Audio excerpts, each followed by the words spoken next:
Hey, good morning, guys. This is Coach Bill with Fat Loss Made Easy. Hope you guys are having a great Wednesday so far. Well, guys, today's topic is something that I, I need to explain not to only my clients, but I think you guys should know this same issue. Is the topic today is a simple way to sabotage a 42-hour fast. So what I'm doing is I'm going to explain to you what happened to Emily and I today. So on Tuesday is all is in the last I think 7 to 8 weeks we've been doing or I've been doing a 42-hour fast every Tuesday. Now about 5 or 6 weeks ago I was doing I did five 42-hour fastings in 1 month. Had no issues. Very little hunger waves. And if I got a hunger wave during my 42-hour fasting, the apple cider vinegar, hydrogen rich water, and sea salt wiped it out. And basically, excuse me, and basically, um, I got control of that hormone that causes appetite. So I haven't had any issues for almost 8 weeks. So what I did, and now I've also been telling my clients that the meal the night before your longer fast, got to make sure you have plenty of protein and plenty of good dietary fat. Make sure the protein is a good source. What I mean is pasture raised, grass finished type of protein or some kind of wild caught fish.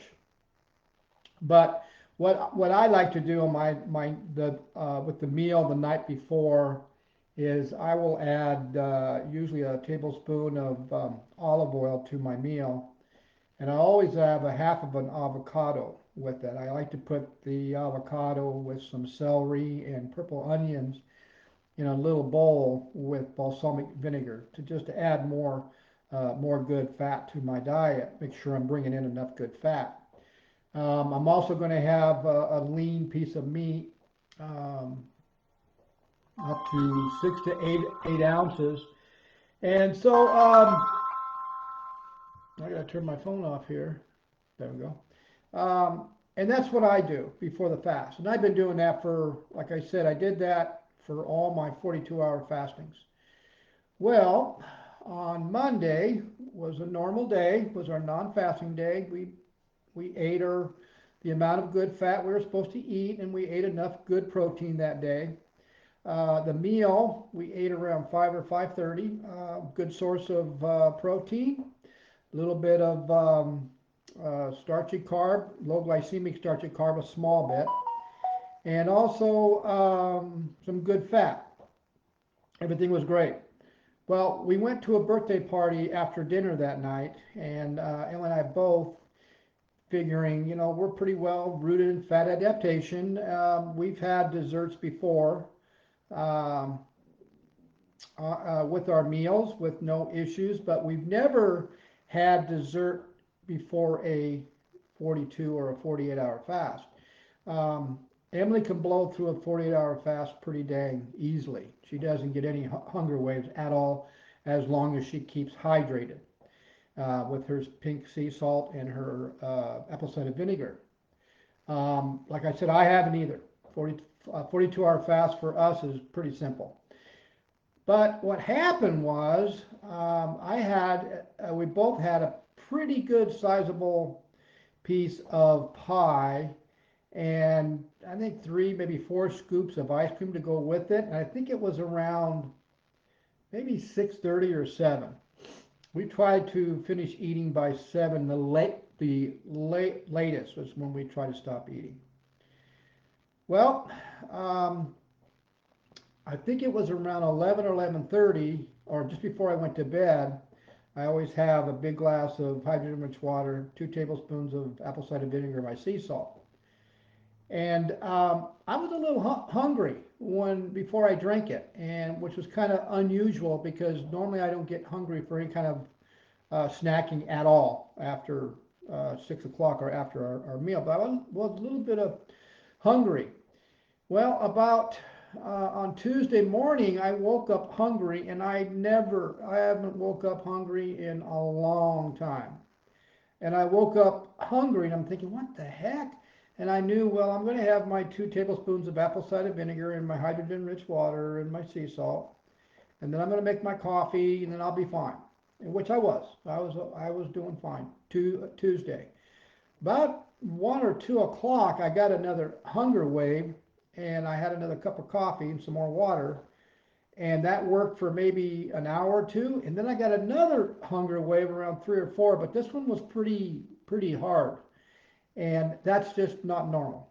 It is not normal. Well, I'm still not putting two to two together, even though I remember reading some research where there was actually a case study, a clinical case study, where they actually took two groups, and they put one group on a fasting protocol where they kept them the night before. They made sure that they ate a high fat, high good dietary fat, low carb meal plan, and then they put the other group on a regular standard American diet, but they ended up having whatever they wanted, lots of pasta, very high starchy foods, which causes your glucose to spike, and they could have dessert if they want. And it came out that the people that ate the standard American diet with whatever they wanted with the dessert ended up they couldn't finish their fasting the following day because the hormone that causes your appetite was out of control. So they said it's because of sugar. Sugar caused the issue. The other group had no problem. Matter of fact, they did not go through any hunger waves at all. And then when it was time to eat after 24 hours, they did not binge eat because they still felt full. I remember reading that, but I still didn't put two to two together. So we went to Bible study at 6, and I was feeling not starving, but I was a little hungry. They had, little tidbits there to eat, but I wasn't going to eat anything, so I had a cup of coffee. When I got home, I was hungry, and then Emily told me this morning, which is Wednesday morning, she said she was starving just before we went to bed last night. I was hungrier than I've been before bed in a long, I don't remember the last time. I never had an issue like I had. So I woke up this morning, actually woke up this morning at 1 o'clock feeling hungry, went back to sleep. Woke up again around 4 o'clock feeling hungry, went back to sleep. That's not normal. It's not normal at all for either one of us. And then I woke up around 5 or 5:30 is when I normally get up, and I was hungry. And like I said, I don't get hungry in the morning at all. I have zero appetite, especially when I have my water and my coffee first thing in the morning. Well, it, we went to the gym this morning about 8 o'clock, 8:30. I told her, I said, no, I got to go to the gym a little early so I can break my fast around 10. And I'm going to be honest, guys, what happened in the gym, um, when I woke up this morning feeling as hungry as I did, which means my adrenaline was up, my leptin was down. The leptin, of course, is a hormone that tells you you're not hungry. My adrenaline is the hormone that tells you it's time to eat. It's your appetite hormone.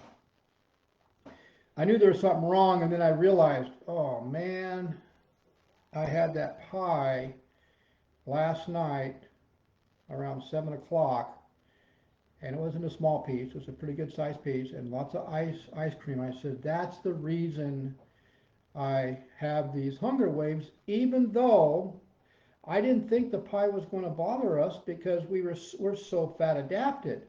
But this just shows that how potent sugar is and how it can sabotage or how it throws your hormones that are designed to tell you you're not full, you're not hungry. There's certain hormones that tell you that, and there's certain hormones that are going to tell you it's time to eat.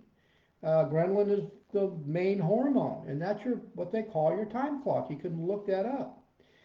And apparently what happened is that I actually was sabotaging my 42-hour fasting, and I remember there was a couple times I almost gave into it. It was not comfortable to do it. Like I said, I've never had problems before. Now, when it came to our workout today, which was shoulders and legs, it affected my workout because both of us woke up feeling very tight. I felt my football body more so than I have in a few years now. Like I said, I haven't done this. I have not done the sweets or the desserts before a long fast. I have not done it until Monday night. It was the first time, and this is what happened to us. And it affected my workout.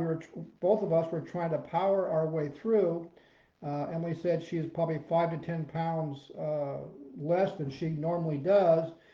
Myself, I stayed with the same amount of weight, but I had to work harder I had to push myself in order to finish my exercise. And honestly, today was legs. I decided I can't do legs. That's how bad we both felt. So, guys, my tip for you when doing a longer fast, make sure the meal the night before is sugar free.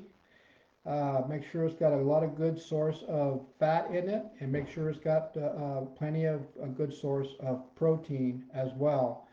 And make sure your calories, on your non-fasting days, don't restrict your calories at all. Eat comfortably, but keep it clean, especially if you're going to do a longer fast the following day, because that meal is the determination if you're going to be successful with your longer fasting or if you're going to cave in to the hormones that are causing you to be hungry. Um, I know I won't do that again, and I'm glad I did it because now I know how it affects people, how it affected us. So if one of my clients comes up with an issue like that, I'll be able to recognize it and give them the answer on what happened and why it happened.